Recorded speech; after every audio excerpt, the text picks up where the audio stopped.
На бројните јубилеи на автомобилската индустрија им се приклучи и Мини, кој прославува 20 години од појавувањето на својата модерна верзија.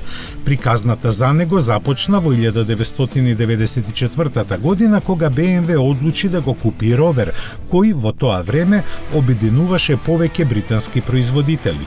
Неа ја истурка тогаш првиот човек на баварската компанија Бернт Пишец Ридер, кој по некоја случајност беше близок роднина со креаторот на оригиналниот Мини, Сер Алек Исигјонис. Добро сваќајќи ја носталгичната вредност на марката, BMW му намени на Мини ретро дизајн кој никого не можеше да остави рамнодушен. За концептот кој беше покажан на јавноста во 1997 година постои една слабо позната тајна. Имено, бидејќи BMW немаше сличен по големина модел, за него беше искористена механичката основа на Fiat Punto. Германците сепак во наредните скоро 4 години вложија голем инженерски труд и креираа модерна платформа која на минимум овозможи од еден модел да прерасне во цело семејство кое едно време броеше дури 9 члена.